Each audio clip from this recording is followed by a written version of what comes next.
Christopher Bruza. This is my elk hunting rifle, 300 Win Mag. Although I don't elk hunt, never have, and it's not really on my short list of things to do. Regardless, what I mean by elk hunting rifle is this is a Magnum cartridge, longer barrel, somewhat lightweight package that would make an excellent elk hunting rifle. It would also work great for moose, bear, just about anything, even deer. This is the second rifle I ever owned, and it's where I really learned how to shoot. I spent a lot of time shooting this rifle. I originally bought it as a Remington 700 SPS stainless steel, 300 Win Mag, 20, I think it was a 24-inch barrel, and I shot that rifle every other weekend at least. Burnt the barrel out around 1,300. I need to look at my book, but it was between 1,300 and 1,400 rounds. And then I sent it off to be rebarreled and trued. Now, during this time that I was shooting this rifle, I was getting interested in long range and had acquired some other rifles which were better suited for that. Not that the 700 SPS stainless steel would ever be really suited for long range. It's a sporter barrel, but it's what I had, and I was interested in the 300 Win Mag.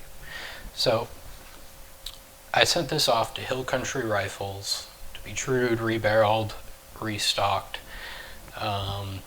Hill Country Rifles is in New Braunfels, Texas. They are an excellent gun builder, gunsmith. I have several rifles that they have built, and all are spectacular. So we'll start at the butt, like usual. So we'll start at the butt and work our way down.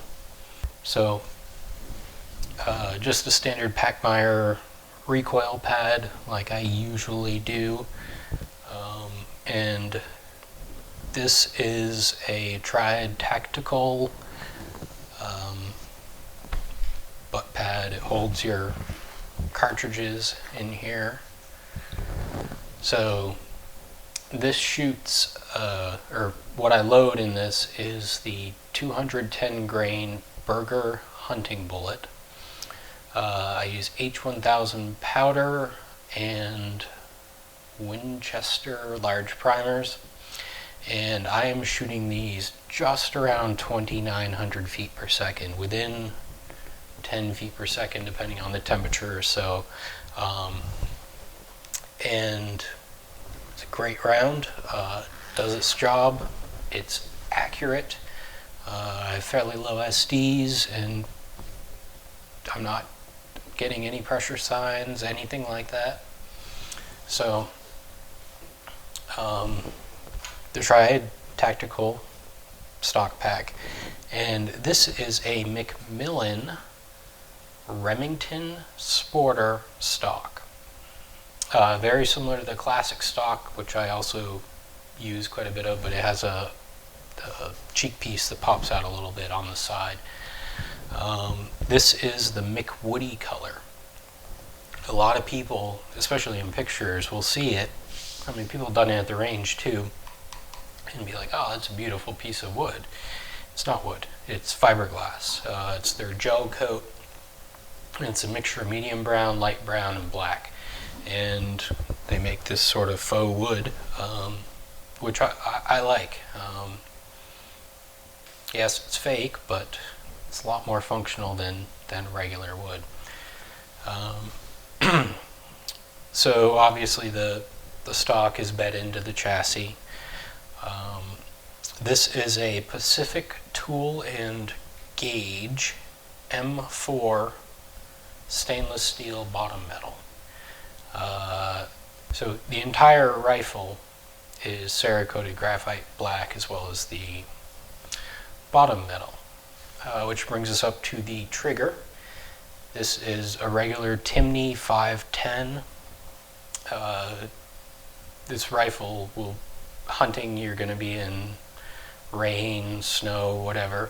The 510, in my view and experience, is a reliable trigger. There are better feeling triggers out there, but this one tends to work when it gets dirty and inclement weather and things like that. So it's set to about 2.5 pounds, which is generally where I like my triggers, including my competition guns. Still retains the normal safety, and the bolt release is the stock bolt release. I do not have a side bolt release on this. The bolt is a stainless steel bolt, and they retained the jeweled bolt body, Cerakoted from here back, and fit a Badger Ordnance bolt knob on. They also TIG welded, timed the bolt handle for proper function, extraction, and to be more reliable. So back before this rifle was trued, post a picture of it up in the corner, but I had a massive cartridge failure when shooting, and it scored and galled the bolt face. So it's ugly, but Hill Country did not feel the need to plug it. It was tracked down. When it happened, I contacted the powder manufacturer and primer manufacturer, and both of them wanted samples of the bullets I was shooting, and to look at to see if it was my fault or their fault. It was tracked down to a bad batch of primers, which spurred a recall of one batch of primers. Because primers and it are hazmat items and you need special licenses to ship them, they scheduled a pickup of the primers so they could inspect those further. And it was a trucking company, a freight, less than truckload freight company that picked them up. And they compensated me for my time and the ammo that they took from me. It was a handful of hundreds, I don't know, $400 or $500, something like that, which seemed more than fair. It was like I only had a few hundred primers, and it was maybe 30, 40 loaded rounds. So this bolt has a battle wound, but it shoots great. This gun shoots well under half MOA, which is amazing for a Magnum rifle, in my opinion, a Magnum hunting rifle. So just a fairly standard bolt. As I said, the action is trued. It's a stainless steel action. So it's a stainless steel action, stainless steel barrel, and at the time, I believe this was the first rifle I ever had trued and sent in to be built. It has a stock recoil lug in it. They surface ground the recoil lug, but it is not pinned, and it is the stock Remington. So it's very thin in comparison to most blueprinted intrude rifles. We'll go up here to the barrel. This is a benchmark barrel, 1 in 10 twist, finished to 24 inches. Now you'll see it has fluting on it. The fluting is done by Benchmark. It was ordered for this specific length, and they flute it before they finish the rifling. I had talked with Matt at Hill Country Rifles about the intent of this build. They're great. They walk you through it. They want to know what your intentions are and everything. And we decided to go with the biggest barrel that the stock could withstand because I'm putting a suppressor on it. And we wanted the largest shoulder and a stiff barrel for the weight. So we're thinking about going with a number 4 Benchmark contour or the number 5 fluted. And I opted for number 5 fluted, again, to get the biggest shoulder I could get. A 300 Win Mag suppressor is not tiny, and I wanted it to be supported the best we could within the intentions of the build. The gun's accurate, like I said, so I don't see the problem in it. I'm somewhat skeptical of fluting after the barrel is finished, just because you're going to relieve stress, and it could move. From what I hear from people, they don't usually, but the potential is there.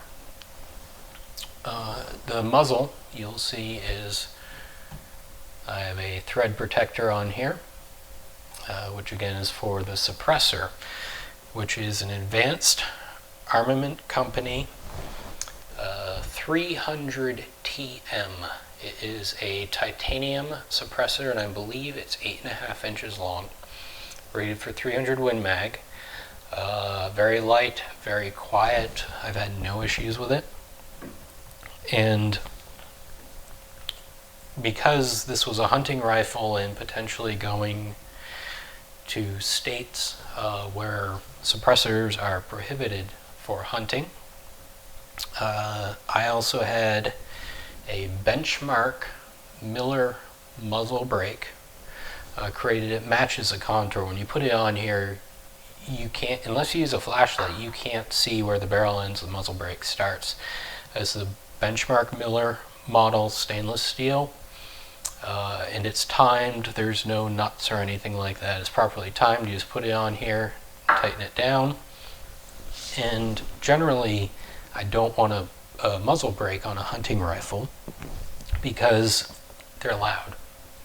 And shooting one without hearing protection is not recommended.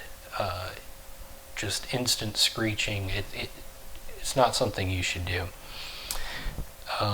But I find the recoil of a 300 Win Mag to be about my limit for shooting without a flinch. So I wanted this. I can use it. I don't have to use it. My loads work fine either way. It's accurate with the suppressor, without the suppressor, with the brake. So the option is there. I don't really ever use it. I prefer the suppressor. We skipped the scope, and that's intentional because I'm going to talk a lot about the scope. So just a Harris bipod. I probably wouldn't hunt with it, but it's there. It's in the case with it, and yeah, it makes a nice, holds the rifle nicely for this video. So the rail on here is a Badger Ordnance 20 MOA rail, and it's been trimmed slightly and Cerakoted. The rings are Badger Ordnance 823 thousandths of an inch high, 30mm rings, steel rings, steel base. And the reason this base was cut up here, usually extends another 2 or 3 notches, is because I've been through a lot of scopes on this rifle until I found this, and one of them required me to cut that. So I cut it, sent it off to be Cerakoted, just because I didn't want exposed steel that isn't coated or black oxided or anything like that, and Cerakote was the easiest. So when I first bought this rifle, I mounted a Leupold Mark IV 3.5 to 10 by 40mm scope. It had the TMR reticle and 1/10 of a mil adjustments. I don't think it had a 0 stop. Not many people were doing it back then. First focal plane, there were the M5 turrets. That was a very nice scope. I'm sorry I sold it. I'm not a big fan of Leupold, but that scope worked well, tracked perfectly. It was dead reliable. As I said, it had the TMR reticle, and I sent it back to Leupold and had them put a mil-dot reticle in it, which I preferred, which is also what this has. After that, Leupolds were falling out of flavor. I was hearing how unreliable they are, even though that one was perfectly reliable. So I replaced it with a US Optics MR10 with the ERIC, whatever they call it, elevation turret, a capped windage turret, and the side parallax, and it was a Digilume. I think you could do red or blue. I never use illumination. And it had the mil gap reticle. It's a 1.8 to 10 by 42 scope. I've had horrendous luck with US Optics. Absolutely. I've had 4 of their scopes, and all but this MR10 went back several times, never had the issues fixed. Now, as I understand, US Optics is a completely different company now, different location. But that MR10 I had was perfect. And I loved the reticle, but because of my experience with US Optics, I didn't trust the scope, especially taking out in the field and shooting at an animal. So then I temporarily put on a Zeiss Diavari V 1.5 to 6 by 42. I believe it's a Star T model. Circa 2008. And that scope was retrofitted by Zeiss for 1/10 of a mil elevation and windage turrets. It had a number 8 first focal plane reticle. Great scope, still own it today. But that was just a temporary fix until I found what I really wanted for this rifle. After that, I put on a Schmidt Bender PMii 3 to 12 by 50 with the mil-dot reticle. I ended up trading some stuff for that scope, and it was right around that time when you could still find scopes with MOA turrets and a mil-dot reticle, and it had MOA turrets. It was a double turn and I think a single turn for the elevation, side parallax, no illumination. It was a fantastic scope. Wonderful eye relief, great eye box, extremely clear, very, very shootable scope. It reminds me a lot of the 3 to 20 by 50. But I was annoyed with the MOA turrets and mil-dot reticle. So I get rid of that and put on a Night Force NXS Compact 2.5 to 10 by 42 with the mil-R reticle and a zero stop 1/10 of a mil elevation turret and 1/10 of a mil windage turret. Had side parallax Digiloom, and that was a great scope. I really like that scope. If it were first focal plane, I would have kept it, but it was second focal plane. I don't even know why I really bought it. I guess I bought into the hype. Some people like second focal plane. For me, it has no use at all, especially on a hunting scope, but many will disagree with me. So I was still using it, and on the 24hourcampfire.com forums, I saw Cameraland was doing a special run of Schmidt Bender PM2s that were based on the fixed power 10 by 42 scope, which it's notoriously reliable, just completely bulletproof. There's no parallax or anything, just simple single turn knobs, mil-dot reticle, and the scope is indestructible from what I read. Well, I read they were doing a special run of these in fixed 6 power. So this is a PM2 6x42. This scope I will never sell, never get rid of. It is amazing. Extremely easy to get behind, huge eye box. Mil-dot reticle's great for hunting in my opinion. There's no magnification knob to break. There's no parallax to break. There's no illumination to break. You just have single turn 1/10 of a mil turrets, which are very solid. I mean, you can hear that. Just very solid.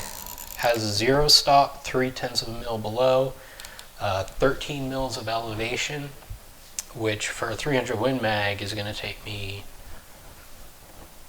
1400 yards.